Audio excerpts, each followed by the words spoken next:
Paz do Senhor, meus irmãos, é uma bênção estarmos novamente para gravarmos mais uma aula para o nosso Instituto Bíblico de Paulínia. Nesta oportunidade nós vamos falar para a classe do ciclo 2, do nível médio em Teologia. E lembrando que hoje é a nossa última aula, nós vamos encerrar hoje o nosso estudo sobre Cristologia. Então, é muito importante que você acompanhe. Hoje nós vamos falar de dois temas, para finalizar esse estudo. Nós vamos falar sobre o sacerdócio de Cristo e Cristo na escatologia. Tá? Com isso nós encerramos aqui a nossa matéria, lembrando que ao longo dessas 8 aulas nós falamos sobre o propósito, o nascimento, a vida, falamos sobre a morte, a ressurreição, a ascensão de Cristo, e hoje nós vamos falar sobre o seu sacerdócio e também sobre Cristo na escatologia, que é muito importante para nós. Amém? Então, como eu sempre falo para os alunos, eu quero lembrá-los que para você pegar o seu livro aí, acompanhar esse estudo com o seu livro na mão, com a Bíblia na mão, isso é muito importante. Nós vamos iniciar o nosso estudo na página 89, mas também é muito importante que você assista a esse vídeo e posteriormente leia o livro concernente a esse assunto que nós vamos tratar, esses dois assuntos, para encerrarmos aqui essa matéria. É muito importante que você leia o livro, leia as referências bíblicas. Com certeza o seu estudo será e ficará muito mais completo se você seguir esses passos: assistir o vídeo, ler o livro e ler todas as referências bíblicas, tá bom? Um outro toque que eu quero te dar aqui, tá? É para que você leia também a carta aos Hebreus. Essa carta aos Hebreus é muito importante quando a gente fala sobre o sacerdócio de Jesus. É uma carta que nos ensina com detalhes o porquê que o sacerdócio de Cristo ele foi ou é superior ao sacerdócio de Arão, ao sacerdócio da lei de Moisés, ao sacerdócio do Antigo Testamento, tá bom? Então é muito importante que você também aí leia a carta ou a epístola aos Hebreus. Amém? Então vamos lá para a página 89 do nosso livro. Nós vamos ler aqui a introdução sobre esse assunto, o sacerdócio de Cristo, e é muito importante que você acompanhe aí. Página 89 do nosso livro diz assim: ao considerarmos o ministério de Cristo glorificado, é que vemos a importância do seu ministério sacerdotal a nosso favor. Tá? Então, o que o autor está dizendo aqui, que quando nós estudamos o ministério do Cristo glorificado, nós vamos entender esse ministério como sumo sacerdote. Nossa comunhão com Cristo, no presente, resulta do seu ministério como nosso sumo sacerdote perante Deus Pai. Disso está escrito em Hebreus 7:25. Vivendo sempre, isto é, Cristo, para interceder por eles. Também a sequência aqui da leitura diz assim: evidentemente, o conceito de sacerdócio remonta ao livro de Gênesis, tá? Então, meus irmãos, aqui, antes de continuar a leitura, é muito importante, nós já estamos aqui no ciclo 2, no nível médio de teologia, é muito importante que você, aluno, tenha uma visão mais clara a respeito do sacerdócio de Arão, né? O sacerdócio da família de Arão, da tribo de Levi, o sacerdócio do povo de Israel, da lei de Moisés, que era praticado ali, né, pelo povo de Israel. Então é importante que você tenha uma visão mais clara e mais abrangente a respeito do sacerdócio do Antigo Testamento, tá bom? Para que você entenda o porquê que Cristo é superior a esse sacerdócio. Então vamos lá. Nesta lição, porém, visamos estabelecer a unidade do sacerdócio de Jesus. Seu sacerdócio não é somente diferente, como também superior ao sacerdócio de Arão. Tá? Então nós vamos, ao longo dessa matéria aqui sobre o sacerdócio de Cristo, nós vamos enxergar não só a diferença, mas também a superioridade do sacerdócio de Cristo comparado ao sacerdócio de Arão, o sacerdócio praticado na lei do Antigo Testamento. Na página 91 aqui do nosso livro, nós temos o tema Cristo, sumo sacerdote qualificado. Então nós vamos olhar aqui e enxergar se Cristo é qualificado para ser o nosso sumo sacerdote. Se nós encontramos em Cristo qualificações para que ele possa ser o nosso sumo sacerdote. Porém, antes de olhar para essas qualificações, eu quero mencionar aqui 4 qualificações, eu quero que você abra a sua Bíblia aí na carta aos Hebreus, capítulo de número 10 e verso de número 4, que vai trazer para nós aqui uma realidade muito importante antes de olhar para as qualificações de Cristo para ser o nosso sumo sacerdote.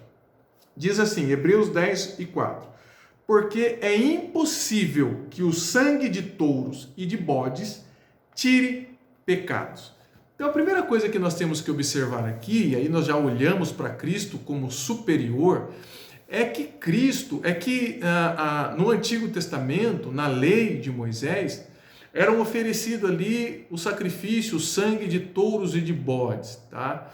Então, é impossível que esse sangue, esse sacrifício, tire o pecado do homem. O homem, ele levava o seu sacrifício, porém, ele voltava com o seu pecado para casa. Por quê? Porque é impossível que o sangue de touros e bodes tire, arranque, limpe o homem da culpa, da consciência do pecado. Tanto é que o sacrifício ele tinha que ser feito várias vezes, anualmente. Havia ali o sacrifício anual, os sacrifícios que eram oferecidos ali com um pouco mais de frequência no Antigo Testamento. Mas fato é, meus irmãos, que o sacrifício foi realizado no Antigo Testamento centenas e milhares de vezes pelo povo de Israel, porque ele não tinha o poder de limpar, de tirar a culpa do pecado da consciência do ser humano. Aí quando nós olhamos para Jesus, nós vamos enxergar que Jesus realizou o sacrifício e ele realizou o sacrifício uma vez por todas. Não precisa mais realizar. Por quê? Porque o sacrifício de Jesus ele teve o poder de arrancar, de tirar o pecado, ou nos livrar da culpa pelo pecado. A nossa consciência de pecado, ela foi limpa. A culpa de pecado, ela foi tirada porque Cristo pagou o preço e preço de sangue na cruz do Calvário pelo pecado da humanidade. E é através da fé em Cristo que esse pecado é limpado na vida da sua igreja. Amém? Então vamos lá. Então, entendendo esse primeiro ponto, que é primordial para a gente entender a superioridade do sacerdócio de Cristo Jesus, nós vamos falar aqui um pouquinho das qualificações. Antes de entrar nas qualificações, meus irmãos, é importante a gente se atentar a mais um detalhe aqui, além desse detalhe que eu trouxe a respeito do sangue de touros e bodes que não tinha o poder de tirar o pecado. É muito importante que nós entendermos aqui que Cristo, ele é o nosso sumo sacerdote, mas Cristo também é o sacrifício. Cristo também, ele se ofereceu como o sacrifício vivo ali pelo nosso pecado. Então, ele é o sumo sacerdote, ele tem qualidades para ser o sumo sacerdote, mas ele também é o sacrifício. Ele foi oferecido como sacrifício vivo ali pelo pecado da humanidade, tá bom? Como está escrito lá em João capítulo 3, verso de número 16. Meus irmãos, vamos lá então enxergar um pouquinho aqui das qualificações que há em Cristo para ser o nosso sumo sacerdote. E para isso eu quero usar o texto que está em Hebreus capítulo 5, verso de número 1. E eu vou ler aqui e os irmãos vão acompanhando aí. Está escrito isso também no nosso livro, tá bom? Hebreus capítulo 5, verso de número 1 diz assim: porque todo sumo sacerdote tomado dentre os homens. Então a primeira coisa que nós temos que entender aqui, não vou ler todo o versículo agora, vou por partes aqui para enxergar pelo menos 4 qualificações aqui para que Cristo, que mostra que Cristo é e tem condições de ser o nosso sumo sacerdote. Então vamos lá. A primeira coisa que ele diz aqui, porque todo sumo sacerdote é o que? Tomado dentre os homens. Então, todo sumo sacerdote é tomado dentre os homens. E isso nos faz e nos mostra o quê? O motivo, meus irmãos, pelo qual Cristo se encarnou no ser humano, em homem. Tá? Por quê? Porque todo sumo sacerdote é tomado dentre os homens. Então, Cristo, ele veio a essa terra encarnado como homem tá? Porque para realizar o papel de sumo sacerdote, o sumo sacerdote tem que ser tomado dentre os homens. Então, quando nós analisamos ali o nascimento de Jesus até a sua morte, nós entendemos que ele pode ser o nosso sumo sacerdote, tá? Porque ele foi tomado dentre os homens para isso. E também, na sequência da leitura aqui, diz assim: é tomado dentre os homens e constituído a favor dos homens. Então, além de ser tomado dentre os homens, ele é constituído para trabalhar em prol do homem. Homem aqui entenda humanidade, tá? Então Jesus, ele foi tomado dentre os homens, é por isso que ele se encarnou, para trabalhar em favor dos homens. E quando a gente olha para o ministério de Jesus, nós vamos enxergar essas qualidades. Jesus trabalhou em prol do homem, em prol da humanidade. Ele pagou preço, um preço muito alto, preço de sangue, a sua própria vida. Ele foi o sacrifício perfeito que Deus aceitou ali em prol da humanidade. Então, ele trabalhou em prol do homem e continua trabalhando até hoje, porque como eu mencionei aqui, ele foi tomado dentre os homens, isso nós enxergamos ali do seu nascimento à sua morte, mas também ele foi, quando ressuscitou, né, ao terceiro dia, e a Bíblia diz que depois que ele ressuscitou, 40 dias depois, houve a sua ascensão, ou seja, ele foi elevado aos céus, e hoje está à destra de Deus, como nós aprendemos na aula anterior. Nós vamos entender que ele continua sendo o nosso sumo sacerdote. Por quê? Porque ele é o nosso intercessor.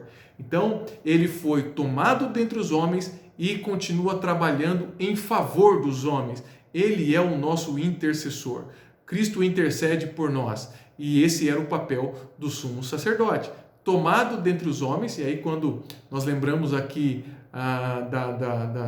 do povo de Israel, para ser um sumo sacerdote precisava ser obrigatoriamente da família de Arão, da tribo de Levi, para que você pudesse ser ali e tivesse qualidades para ser um sumo sacerdote, tomado dentre os homens. E o sumo sacerdote, ele trabalhava em prol do homem, ele oferecia ali os sacrifícios intercedendo entre Deus e a humanidade, ele trabalhava em prol da humanidade. Então, Cristo realizou exatamente isso, tá? Dentre os homens, Cristo tinha todas essas qualificações, amém? Então, ele continua sendo o nosso intercessor. Então, primeiro ponto aqui, para ser um sumo sacerdote, aprovado. Jesus, ele tem essa qualificação, ele foi tomado dentre os homens e trabalha em favor dos homens. O segundo ponto aqui, para ser qualificado para ser um sumo sacerdote, o sumo sacerdote, ele oferecia sacrifício pelos pecados. Então, quando nós lemos aqui 5:1 de Hebreus, diz assim: é constituído a favor dos homens nas coisas concernentes a Deus, para que ofereça dons e sacrifícios pelos pecados. Então, meus irmãos, Cristo fez tudo isso. Cristo ofereceu ali os seus dons e Cristo, ele foi o próprio sacrifício. Então, para ser sumo sacerdote, precisa oferecer sacrifício pelos pecados. E Cristo fez isso com a primazia. Amém? Ele foi o próprio sacrifício, o sacrifício perfeito, o sacrifício que Deus aceitou, o único sacrifício que foi feito uma só vez e teve condições de pagar o preço para tirar a culpa do pecado que estava sobre o homem. E obviamente que isso acontece quando o homem crê no plano da salvação. O ser humano crê no plano da salvação. Então vamos lá. Havia uma diferença que mostra aí a superioridade de Cristo com relação aos sacerdotes do Antigo Testamento, que é o seguinte, né? Então o sacerdote do Antigo Testamento, ele toda vez que ia oferecer o sacrifício, o sumo sacerdote, que ele precisava entrar no Santo dos Santos, né? E ele fazia isso uma vez ao ano. Então, quando ele precisava entrar no Santo dos Santos para oferecer sacrifício por toda a humanidade, os irmãos sabem que no lugar santíssimo, onde estava a arca de Deus, né, que representa a presença de Deus ali entre os querubins que ficavam acima da tampa do propiciatório, o sumo sacerdote, antes de entrar lá, ele deveria oferecer sacrifício pelo seu pecado. Ele não podia entrar de qualquer maneira, ele tinha que oferecer sacrifício pelo seu pecado. Agora, Jesus, ele é diferente, por quê? Por que Jesus é superior? Porque Jesus não tinha pecado, não teve pecado como homem. Quando nós lemos aqui Hebreus capítulo 4, verso de número 15, olha o que a Bíblia diz: porque não temos um sumo sacerdote que não possa se compadecer-se das nossas fraquezas. Então Cristo pode se compadecer das nossas fraquezas. Por quê? Porque Cristo foi tentado em tudo como nós. Ele diz aqui, porém um que como nós em tudo foi tentado. É por isso que ele pode se compadecer, porque ele passou por esse sofrimento, ele tem condições de se compadecer. Só que a diferença de Jesus é o que diz aqui, mas sem pecado. Então por que Cristo é superior? Porque Cristo, ele oferece o sacrifício pelo pecado, mas ele não tem pecado. Ele nunca teve pecado. Então é por isso que Cristo, ele é superior ao sacerdócio do Antigo Testamento. Olha o que diz aqui no nosso livro, Hebreus capítulo 5 e 8. Declara que Cristo, embora sendo filho de Deus, na condição de homem, aprendeu a obediência pelo sofrimento, sendo isso parte do seu preparo para o sacerdócio. Nunca podemos entender no seu todo, o terrível sofrimento de Jesus no Getsêmani e na cruz do Calvário. Então ele pagou um preço muito alto e não temos condições de compreender esse preço altíssimo, né, o sofrimento de Jesus na cruz do Calvário, mas fato é que ele pôde se compadecer, ele pagou um preço porque ele foi o sacrifício, só que diferente e superior ao sumo sacerdote do Antigo Testamento. Cristo não precisava oferecer sacrifício pelo seu pecado, ele ofereceu sacrifício pelo pecado da humanidade. Glórias a Deus por isso. Então, segundo cheque aqui, Jesus ele pode ser o sumo sacerdote. Por quê? Porque ele oferece sacrifício pelos pecados. Ele é o sacrifício. Terceiro ponto que mostra que Jesus é qualificado para ser o nosso sumo sacerdote é que ele deveria ser chamado por Deus. Nós lemos aqui que o sumo sacerdote, no verso 1, ele fazia coisas concernentes a Deus, ou seja, à vontade de Deus. Então, precisava ser chamado por Deus. Então, Cristo foi chamado por Deus. Tanto é que o sacerdócio de Jesus, ele é superior ao sacerdócio do povo de Israel, da lei de Moisés, e o sacerdócio de Jesus ele é comparado ao sacerdócio de Melquisedeque, tá? Que é um sacerdócio superior ao sacerdócio de Moisés, ou da tribo ali do povo de Israel. Por quê? Hebreus capítulo 5, verso 6 diz assim: como também diz noutro lugar, tá? Está se referindo ao texto lá de Gênesis. Tu és sacerdócio eternamente segundo a ordem de Melquisedeque, tá? Então, o sacerdócio de Cristo aqui é um sacerdócio comparado ao sacerdócio de Melquisedeque. E ele diz assim, no verso 6, é sacerdócio eternamente, sacerdócio eterno, segundo a ordem de Melquisedeque. Por que nós temos que entender isso? E aí nós vamos entender o chamado de Deus, que mostra que Cristo é qualificado para ser um sumo sacerdote superior.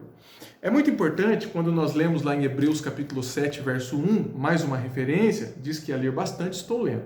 Capítulo 7 de Hebreus, verso de número 1, diz assim: porque este Melquisedeque, que era rei de Salém e sacerdote do Deus Altíssimo, e que saiu ao encontro de Abraão quando ele regressava da matança dos reis e o abençoou. Então os irmãos sabem, quando nós lemos lá em Gênesis, que Melquisedeque, ele era um sacerdote, era um sumo sacerdote, e também era rei. E a Bíblia diz que ele abençoou Abraão quando Abraão regressava de uma guerra e ofereceu ali para Melquisedeque o seu dízimo. E através do seu dízimo, Abraão foi ali abençoado por Melquisedeque. É muito importante, meus irmãos, a gente observar nesse texto que lemos 7:1, que Melquisedeque, ele era rei de Salém, tá? Ou Salém, segundo os historiadores, no futuro se tornou ali Jerusalém, tá? Então, olha que semelhança extraordinária aí, e obviamente não é uma semelhança, é um trabalhar de Deus com relação ao sacerdócio de Melquisedeque para mostrar a importância, e nós estamos aprendendo isso agora. Então, posteriormente, Salém se tornou ali Jerusalém. Então, Melquisedeque, ele era rei de Salém e ele era sacerdote do Deus Altíssimo, como nós lemos aqui. Rei de Salém e sacerdote do Deus Altíssimo. Então, quando nós olhamos para Jesus, nós vamos ver que Jesus foi chamado né? Ou pelo Deus Altíssimo, né? No plano de Deus, no plano da Trindade, né? Porque Jesus, ele é Deus também, né? O Deus que nós cremos, ele é um Deus que subsiste em três pessoas distintas, o Pai, o Filho e o Espírito Santo. Então, no plano da Trindade, da criação e da salvação do homem, obviamente que Cristo ele fez parte ali desse chamado para cumprir esse propósito de salvar o homem. Então, ele não é só sacerdote, mas ele é rei, assim como Melquisedeque. Diferente do sacerdócio do Antigo Testamento, que ele era só sumo sacerdote e não era rei, Cristo, ele é superior, porque além de ser sacerdote, ele é também rei, tá? Ele é também rei. E é muito interessante, meus irmãos, que Jesus, ele foi chamado por Deus segundo a ordem de Melquisedeque, ou sacerdócio, comparado ao sacerdócio de Melquisedeque. E esse nome Melquisedeque, tá? A Bíblia diz que ele quer dizer rei de justiça, tá? E Salém, né? Jerusalém aqui, que posteriormente se tornou Jerusalém, Salém, essa palavra quer dizer rei de paz. Então, quando nós olhamos para o ministério de Jesus, nós vamos ver que ele foi um rei de justiça, porque ele se tornou justo, tá? Em nosso lugar, ele pagou o preço, ele é a nossa justiça, e é um rei de paz, porque quando a gente lê lá em Isaías 53, né, verso de número 3, se não me engano, vai mostrar exatamente isso, né? Que Cristo é o castigo que nos traz a paz. Ele é o castigo que nos traz a paz. Então, nós vamos ver que Cristo, ele é comparado ao sacerdócio, ao chamado de Melquisedeque, porque ele cumpre essa função, rei de paz e rei de justiça. Foi exatamente isso que Cristo fez por nós. Quando nós lemos aqui o verso de número 3 do capítulo 7, nós vamos entender um pouquinho mais a respeito da comparação do sacerdócio de Jesus e de Melquisedeque. Diz assim: sem pai, sem mãe, sem genealogia, não tendo princípio de dias, nem fim de vida, mas sendo feito semelhante ao Filho de Deus, permanece sacerdote para sempre. Então, nós não temos o relato do dia do nascimento de Melquisedeque, nós não temos relato da sua genealogia, seus pais, os seus antecedentes, nós não temos relatos também da sua morte, o dia que ele morreu. Então, dentro do estudo, nós não temos esses relatos. Então, essas datas, nós não temos como conhecer ou aplicar no nosso estudo.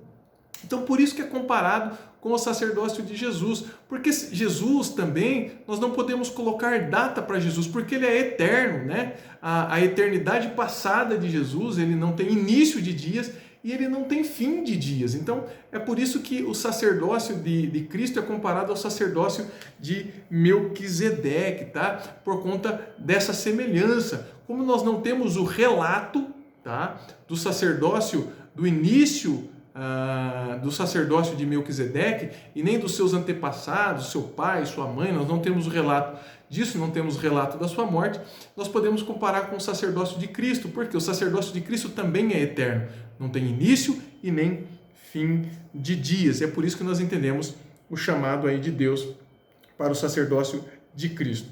Tá? E a Bíblia diz lá no capítulo 7, verso 7, o seguinte: ora, sem contradição alguma, o menor é abençoado pelo maior. O que está mostrando aqui?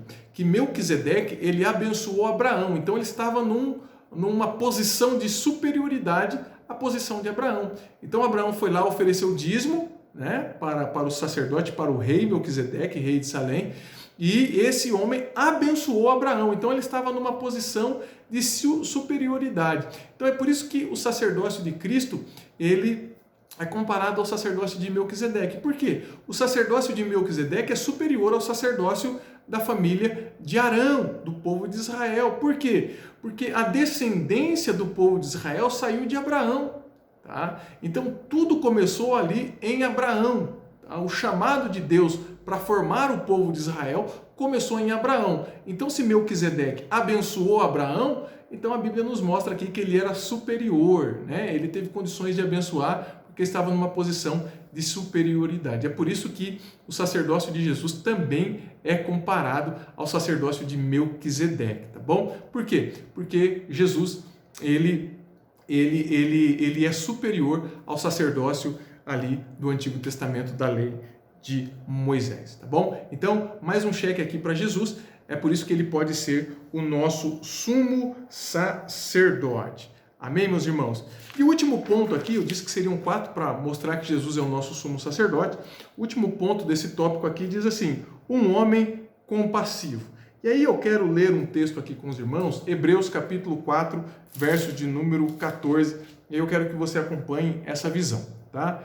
Visto que temos um grande sumo sacerdote, Jesus, Filho de Deus, que penetrou nos céus, retenhamos firmemente a nossa confissão. Porque não temos um sumo sacerdote que não possa se compadecer das nossas fraquezas, porém um que, como nós, em tudo foi tentado, mas sem pecado. Então, para ser sumo sacerdote, precisa ser compassivo. O que é ser compassivo aqui, meus irmãos? Ele devia se condoer-se, né? ou ter misericórdia daqueles que são ignorantes, né? No sentido de não ter conhecimento, daqueles que são errados, no sentido de ser pecadores. Então precisava ser compassivo. E olha que coisa interessante quando nós enxergamos e entendemos essa visão. Cristo, ele pode se compadecer das nossas fraquezas ou interceder por nós. Por quê, irmãos? Porque Cristo esteve na nossa pele. Cristo passou pelo que nós passamos.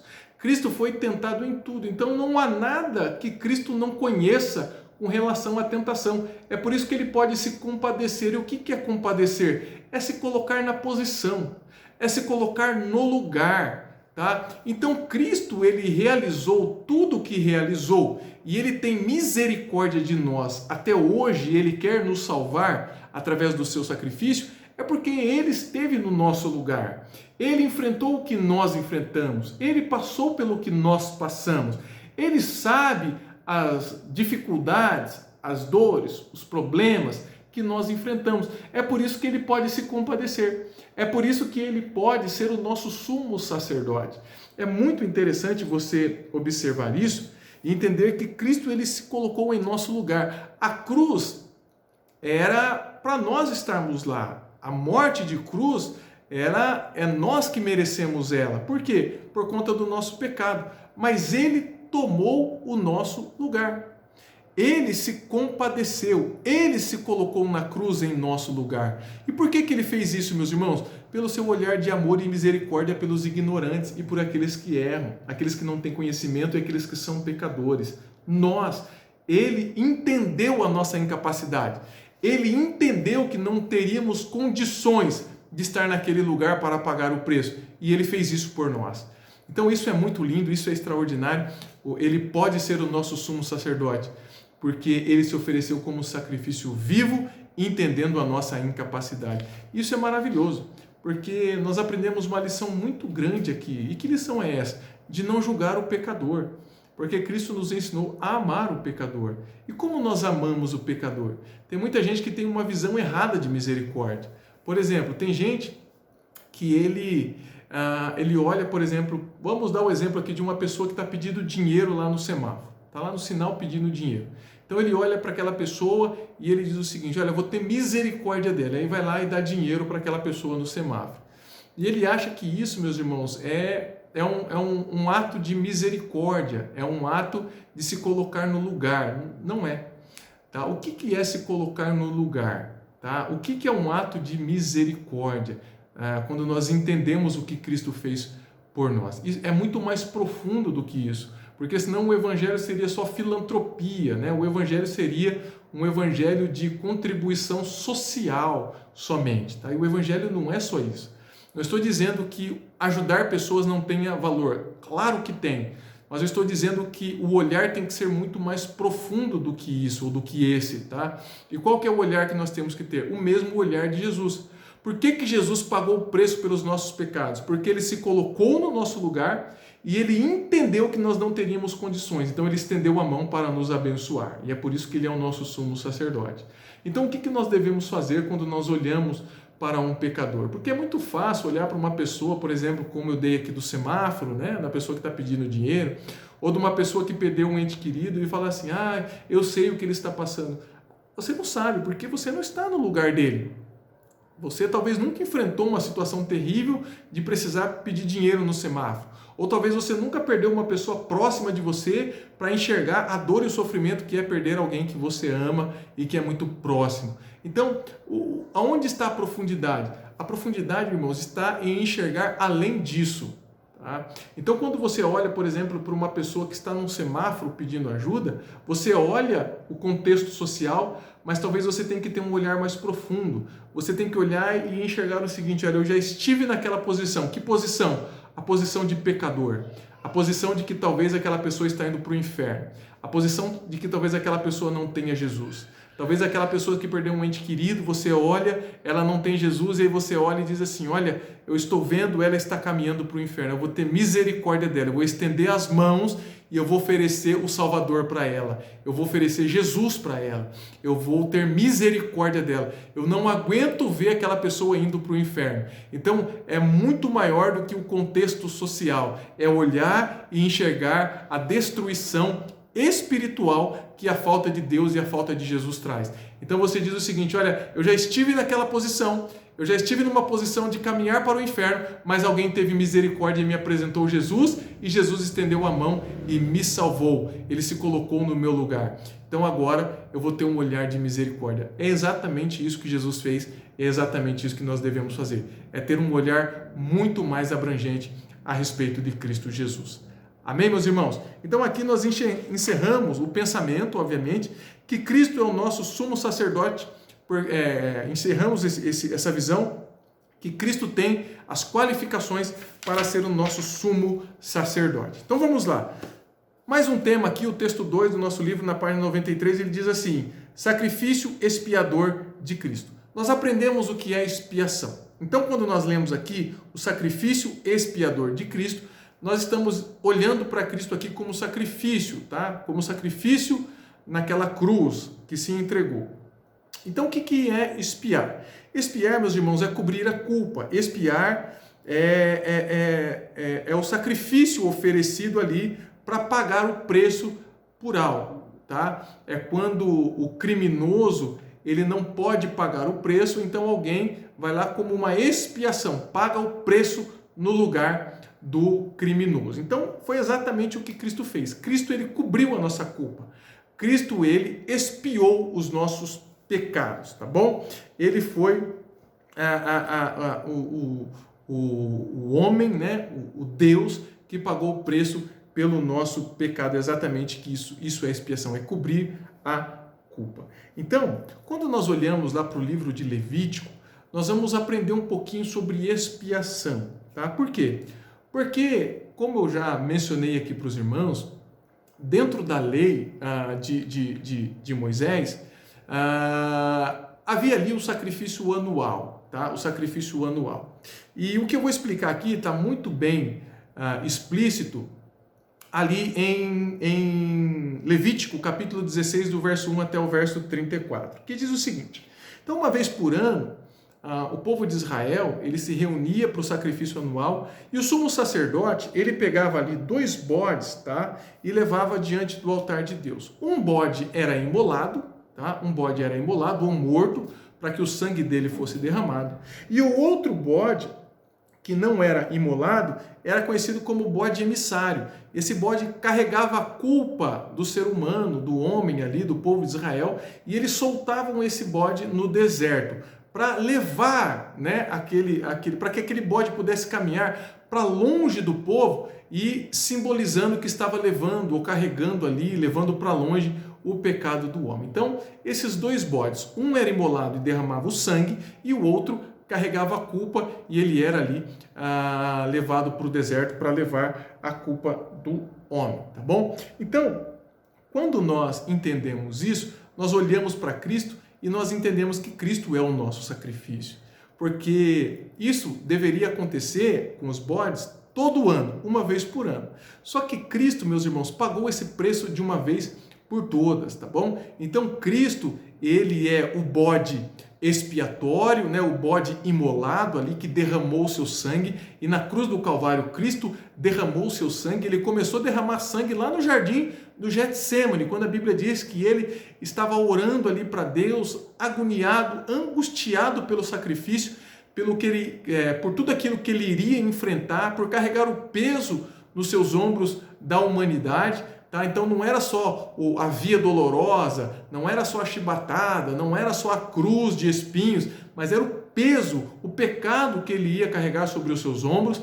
Então Cristo, ele estava levando essa culpa e ele derramou o seu sangue ali. Começou lá no Getsêmani e terminou na cruz do Calvário, quando ele derramou todo o seu sangue ali na cruz do Calvário. Então, ele representa esse bode. E ele é o bode emissário também, por quê? Porque ele carregou, meus irmãos, estava sobre ele o castigo que nos traz a paz. Então, quando nós olhamos lá para o Antigo Testamento, lá no livro de Gênesis, quando o homem, né, pecou, Adão pecou, junto com a sua esposa Eva, e a Bíblia diz que eles foram expulsos do paraíso.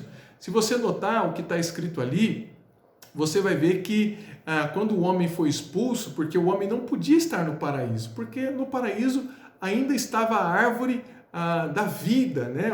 A árvore da vida estava lá. Então o homem não podia mais se alimentar daquela árvore da vida eterna. Por quê? Porque por conta do pecado, o homem trouxe juízo para ele, e um dos juízos foi a morte. Então Deus expulsou o homem do paraíso, do jardim do Éden, tá? E ao expulsar, a Bíblia diz que ele colocou ali anjos, tá? Na porta, querubins na porta, para proteger a entrada ali do Éden, do jardim do Éden. E além dos querubins, a Bíblia diz que uma espada também, a espada da justiça de Deus, ficava ali em volta ou à volta daquele jardim. Por quê? Porque dentro do paraíso está Deus, meus irmãos. Dentro do paraíso está Deus, né? A Bíblia diz que Deus ia todos os dias falar com o primeiro casal ali naquele jardim. Então, dentro do paraíso está Deus. Tá? Então, o homem não pode estar mais lá na presença de Deus por conta do pecado. Então, foi colocado ali os anjos para proteger, e do lado de fora quem que está? O homem. O homem está do lado de fora. O homem não pode entrar para dentro do paraíso por conta do pecado. Mas o que Cristo fez? Quando Cristo ele pagou o preço, né, representado por esses dois bodes aqui, derramou o seu sangue e levou para longe, para o deserto, para o esquecimento os nossos pecados, o que aconteceu, meus irmãos? Deus saiu do seu lugar, do paraíso, passou pelos anjos e veio ao nosso encontro, ao encontro do homem. É por isso que Cristo nos salvou, ou seja, ele veio nos salvar. E agora nós temos condições de voltar para dentro do paraíso novamente. Por quê? Porque ele tirou, ele carregou para longe o nosso pecado. E um dia nós estaremos com ele para toda a eternidade nesse paraíso. Não foi o que Cristo disse lá para o ladrão da cruz? Olha, ainda hoje estarás comigo no paraíso. Por quê? Porque aquele homem tinha se arrependido do seu pecado e acreditava em Jesus, tinha fé que Cristo era o Filho de Deus. Então ele tinha livre acesso à presença de Deus novamente. Amém? Nós já falamos isso em outras aulas, mas para exemplificar aqui que Cristo é o sacrifício expiador, tá bom? Então, indo aqui para a página de número 94, mais um tema para a gente tratar aqui: a superioridade do sacerdócio de Cristo. Então nós falamos que Cristo é qualificado, nós falamos que Cristo ele é o sacrifício perfeito, ele pode tomar a culpa, ele pode estar em nosso lugar, e agora nós vamos ver aqui que Cristo é superior, o seu sacerdócio ele é superior. Por que é superior, meus irmãos? Vou resumir aqui, para a nossa aula não ficar muito extensa, mas ninguém precisa morrer agora para pagar o preço pelo pecado. Os animais foram livres desse trabalho, tá? Não é necessário mais oferecer sacrifícios de animais ali para pagar o preço pelo nosso pecado. Ninguém mais precisa morrer. Jesus tornou todos os outros sacrifícios desnecessários. Então tem pessoas que acham que é através do seu sacrifício, né, sacrifício tolo, que vai encontrar a misericórdia de Deus. Não, não precisa. Cristo já pagou o preço. Cristo, ele é o nosso sacrifício. Então, tem muitas pessoas que acham que subir escada vai trazer salvação, subir escada de joelho, fazer romarias e tantos sacrifícios, tantos sacrifícios de castigo do corpo. Tem pessoas que acham que maltratando o corpo vai trazer ali benevolência de Deus, misericórdia de Deus. Então as pessoas pagam preços nos seus corpos ali para que possam alcançar de alguma forma a salvação. Meus irmãos, isso é uma tolice muito grande, porque todo o sacrifício para a salvação que precisava ser feito, Cristo fez de uma vez por todas. Não é mais necessário sacrifícios para a nossa salvação. Tá? Cristo tornou todos os outros sacrifícios desnecessários. Ninguém precisa morrer mais. Tá bom? Cristo já pagou o preço. É por isso que Cristo, o seu sacerdócio, ele é superior. Tá bom? E mais, tá bom? Por que o sacerdócio de Cristo é superior também? Página 97 do nosso livro diz assim, vou ler aqui um trecho do segundo parágrafo aqui do nosso livro. Diz assim, lembremos que o ministério intercessor de Cristo é também superior, porque ele se compadece das nossas fraquezas e enfermidades. Durante os seus anos de vida aqui na terra, Jesus sofreu como um homem. Na sua paixão, foi homem de dores, que passou por sofrimentos atrozes em sua carne. Por isso, Cristo pode identificar-se plenamente com a humanidade e se compadecer de nós. Ao socorrer-nos e apresentar-nos perante o Pai Celestial, ele faz com base em sua própria virtude e mérito, centralizando assim o acusador de nossas almas, aperfeiçoando-nos diariamente. Então Cristo, ele vai nos aperfeiçoando porque ele pagou o preço e ele é o nosso sacrifício. O ministério de intercessão de Cristo, ele é superior ao ministério de intercessão do Antigo Testamento na lei de Moisés. Então, olhando um pouquinho para Jesus aqui, irmãos, para a gente enxergar a superioridade do sacerdócio de Jesus, eu quero dar um exemplo aqui de Jesus como homem quando esteve nessa terra. Quando você vai lá para João, capítulo 5, e você lê lá o que está escrito a partir do verso 1, você vai ver que havia um homem que há 38 anos estava enfermo numa cama, tá? E a Bíblia diz que havia um local chamado de Tanque de Betesda, aonde um anjo, de tempos em tempos, ele movia as águas ali, e quem chegasse primeiro e entrasse nessa água era curado. Então havia um homem ali que há muitos anos tentava ser curado, mas não conseguia. Por quê? Por conta da sua doença, ele não conseguia ser o primeiro a chegar ali no tanque e entrar nas águas. Sempre alguém chegava diante dele. E é muito interessante, meus irmãos, que quando esse homem relata isso para Jesus, eu vou enxergar aqui algumas prisões que aquele homem passava e vai mostrar aqui por que Cristo é superior a tudo isso. Primeiro, aquele homem tinha um problema que era a doença no seu corpo físico. Tá? Então, aquele homem estava há 38 anos numa cama, enfermo. Aquele homem tinha um problema na sua alma, porque imagina a tristeza daquele homem. Primeiro, pela doença. Segundo, porque ninguém ajudava ele a chegar primeiro naquele tanque para ser curado. Estava ali há muitos anos passando por aquele sofrimento. E terceiro, aquele homem passava por uma prisão religiosa muito grande. Por quê?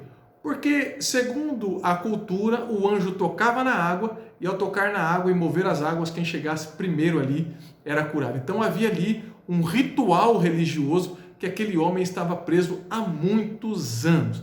E quando Jesus chega próximo dele, pergunta, olha, você quer ficar são? E você quer ser curado? E aí Jesus estava oferecendo ali uma cura completa, a cura para o corpo, a cura para a alma e a cura para o espírito dele que estava preso naquele ritual religioso. Então, aquele homem diz assim, olha, eu quero ser curado. E Jesus diz, então toma a tua cama e anda. Você não precisa mais ficar preso, tá? Nesse ritual religioso. Você não precisa ficar mais escravo dessa cultura religiosa. Agora eu te dou a liberdade que você precisa. E muito mais do que isso, Deus deu a salvação para aquele homem, porque quando a Bíblia diz que Cristo encontrou com aquele homem no templo, um pouco mais adiante, nós vamos ver que Cristo falou o seguinte para ele, olha, você está são, então vai e não peques mais para que não aconteça coisa pior com você.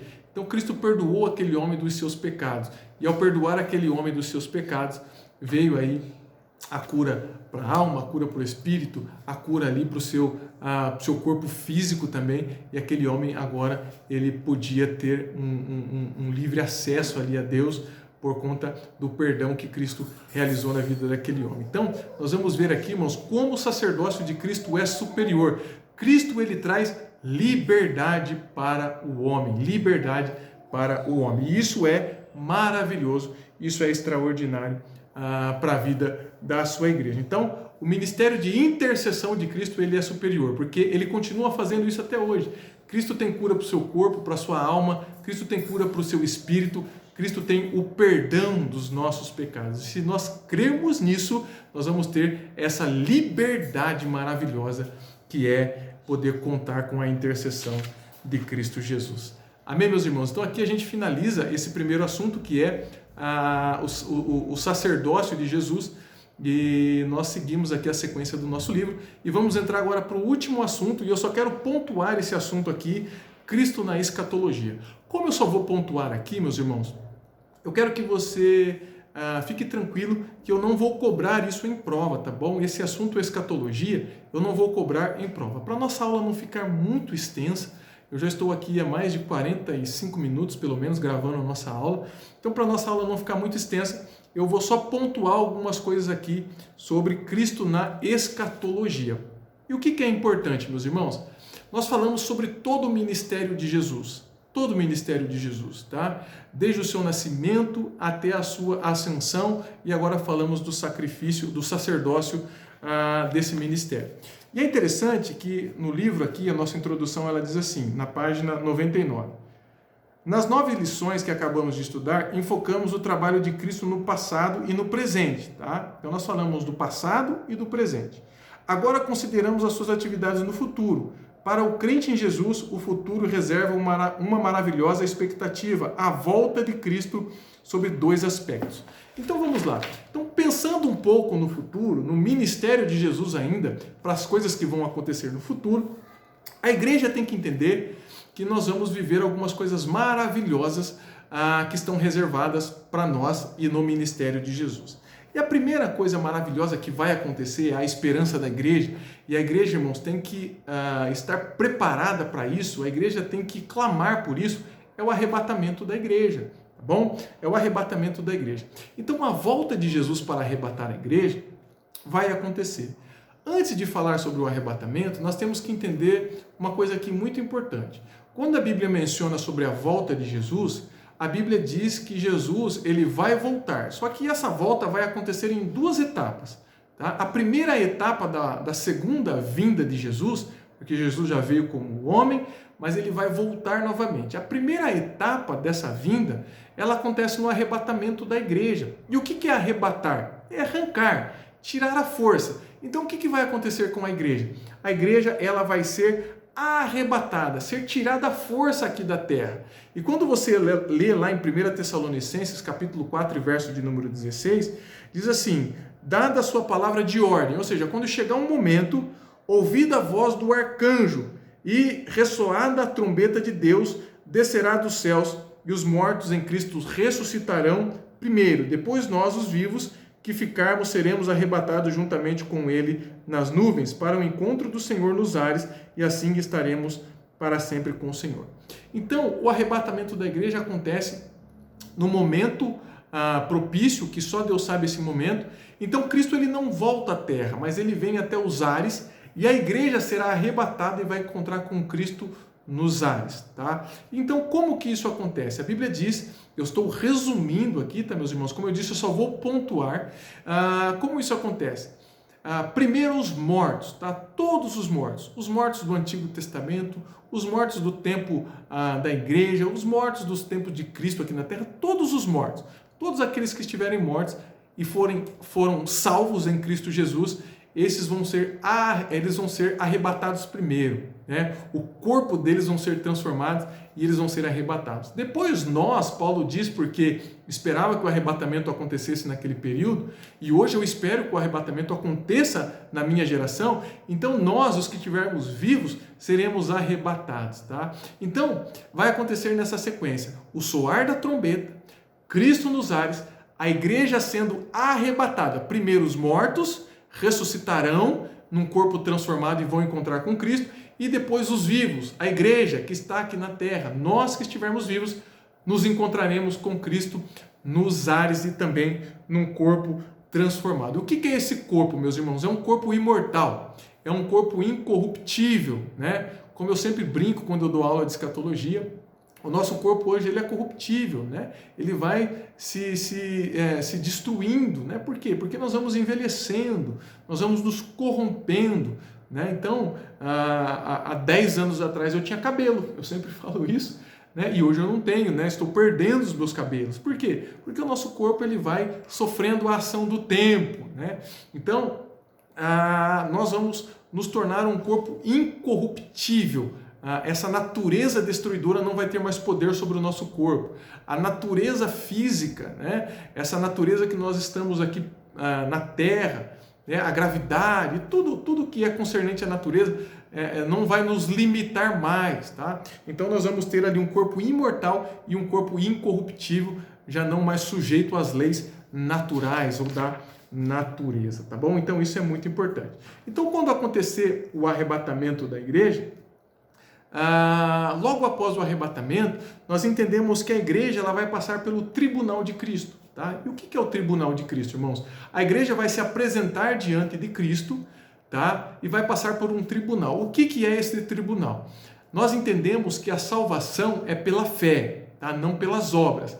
Então nós seremos salvos pela fé em Cristo Jesus, por crer em Cristo e no plano da salvação. Crer que Ele é o Filho de Deus e crer que o plano da salvação tem poder para purificar do meu pecado e me salvar. Só que quando a igreja for arrebatada, a igreja vai passar pelo tribunal de Cristo. E o que é o tribunal de Cristo? Nós vamos nos apresentar e as nossas obras serão julgadas. Então as nossas obras têm valor muito grande aqui na terra. A salvação é pela fé. Só que diante do tribunal de Cristo, não é um tribunal de condenação, mas é um tribunal de premiação, porque a Bíblia fala a respeito do galardão.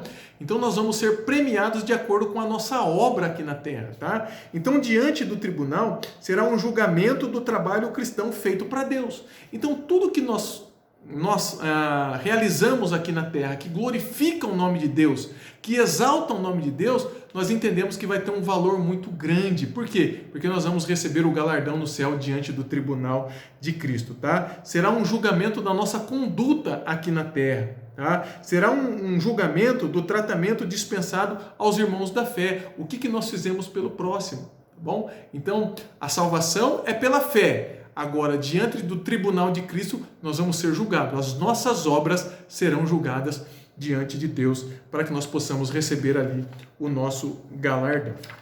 Tá? Após o tribunal de Cristo vem a bodas do Cordeiro. Então nós vamos nos reunir ali com todos os seres que já estão nos céus, tá? Os anjos, os homens salvos, né, do Antigo Testamento que já estão lá no céu. A igreja vai se reunir com eles, né, com aquelas pessoas que já estão lá no paraíso, porque morreram, estão lá aguardando o arrebatamento também. Nós vamos nos reunir todos ali, todos, né? Estou falando de Jacó, estou falando de Abraão, estou falando de José, estou falando de Isaac, enfim, estou falando de Moisés, todos que morreram em Cristo Jesus, Davi, a igreja, os apóstolos. Nós vamos nos reunir ali para bodas do Cordeiro, para essa festa maravilhosa que vai acontecer logo após ao arrebatamento da igreja e o tribunal de Cristo. Nós vamos nos reunir ali para essa festa maravilhosa. Olha o que diz o livro aqui. Durante as bodas do Cordeiro, a igreja será vista no seu aspecto universal. Ali estarão junto todos os santos do Antigo e do Novo Testamento, desde Abel. Todos os crentes do Oriente e do Ocidente tomarão assento à sua mesa. Mateus 8:11. E o próprio Cristo servirá os seus, nos servirá. Que festa maravilhosa. Depois desse período, meus irmãos, depois do arrebatamento da igreja, é iniciado ali o período que nós entendemos como o período da grande tribulação, que é um período onde Deus vai tratar com o povo de Israel aqui na terra, que é a semana de número 70 profetizada por Daniel. Tá? Então, essa última semana, que é uma semana de 7 anos, é o período da grande tribulação, onde a Bíblia nos ensina que será 3 anos e meio de relativa paz e 3 anos e meio de perseguição contra as pessoas que creem em Jesus e contra o povo de Israel. E no final desse período de tribulação, desses 7 anos, a Bíblia nos ensina que Cristo ele vai voltar. Aí é a segunda etapa da segunda vinda de Cristo. Aí todo olho o verá. Cristo vai voltar à terra e ele vai ser adorado por todos, porque todos vão reconhecer que ele é o Senhor. Olha o que diz o livro aqui na página 105. A Bíblia não só afirma que a igreja será arrebatada ao encontro do Senhor nos ares, como também que Cristo voltará pessoalmente à terra. Está vendo a segunda etapa? No final da grande tribulação, acompanhado dos seus anjos, dos seus santos e dos anjos. Então, aonde a igreja vai estar? Vai estar com Cristo, na retaguarda de Cristo. Quando Cristo voltar à terra, no final da grande tribulação, para vencer ali Satanás, o anticristo, né? Para vencer a tríade maligna, né? Quando Cristo voltar para isso, para vencer essa força do mal, a Bíblia diz, né, que nós estaremos com Cristo, tá? Juntamente com os seus anjos, na retaguarda ali, nesse período, e todo olho vai ver e vai reconhecer que Cristo é o Senhor, o Filho de Deus. Tá? E depois desse período, como eu disse, meus irmãos, estou resumindo, estou só pontuando aqui, eu gosto de explicar porque não estou entrando muito em detalhes. Na página 107 fala do reino milenar. Então, quando Cristo ele vencer ali, né, jogar lá a besta e o anticristo no inferno, aprisionar o diabo, né, quando Cristo vencer essa tríade maligna, vai dar início ali ao período milenar, ou o reino milenial, ou seja, será um período de 1000 anos onde Cristo vai governar essa terra e a igreja vai trabalhar com Cristo neste governo milenar. Então as pessoas ainda estarão aqui na terra, a vida será normal, tá? Mas vai haver muita paz, vai haver paz na natureza, vai haver paz entre os animais, vai haver paz entre o ser humano, vai ser um governo de Cristo, aonde o pecado não vai influenciar, o diabo não vai influenciar, tá bom? Será um governo total de Cristo, e o livro ele diz assim: com a manifestação de Cristo em glória, dar-se-á o livramento de Israel e a destruição do exército do anticristo, a prisão de Satanás e o estabelecimento do reino de Cristo sobre a terra por um período de 1000 anos. Entre os muitos escritores das Sagradas Escrituras que escrevem sobre esse reino de paz que a terra experimentará, destacando algumas palavras do profeta Isaías nos versículos 18 e 22 do capítulo 65. Então, nós temos aqui um relato em Isaías capítulo 2, Isaías capítulo de número 65, vai falar a respeito desse período, desse reino milenar de Cristo, um reino de paz que Cristo estabelecerá sobre a terra. Quando terminar esses 1000 anos, a Bíblia diz que o diabo ainda será solto por um período de tempo e o diabo vai enganar algumas pessoas. Uma parte dessa população será ainda enganada pelo diabo. E aí, meus irmãos, acontece depois desse período da grande tribulação, do reino milenial ou milenar, Cristo vai lançar o diabo no inferno e vai acontecer ali o julgamento do grande trono branco. É onde os ímpios serão julgados, tá bom? Então a Bíblia diz, o livro diz assim: o final do reino milenar de Cristo será marcado com uma soltura rápida de Satanás que acirrará os ânimos das nações existentes na terra e contra o trono do governo de Cristo. Então vai haver uma revolta ainda contra Cristo nesse governo de paz. Apocalipse capítulo 20 relata isso. Essa ação do inimigo levará Jesus a autorizar a sua prisão no eterno lago de fogo e enxofre, o inferno.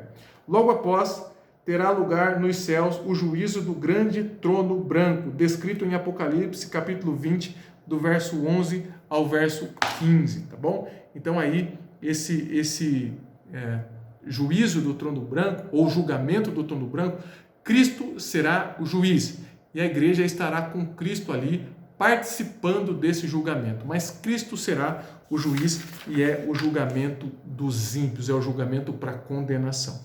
Amém, meus irmãos? Então eu relatei aqui Cristo na escatologia, falamos de Cristo no passado, Cristo no presente e também de Cristo no futuro. E aqui a gente encerra essa matéria sobre Cristologia. Espero de alguma forma ter abençoado a sua vida. Deus abençoe os irmãos, Deus abençoe os alunos. Continue estudando, se dedicando. Leia, após assistir essa aula, leia o livro, leia as referências bíblicas, que isso vai contribuir muito para a sua edificação, tá bom? Um grande abraço e, se Deus permitir, estaremos numa próxima oportunidade juntos para mais uma aula. Deus abençoe, meus irmãos, fiquem com Deus e até uma próxima oportunidade.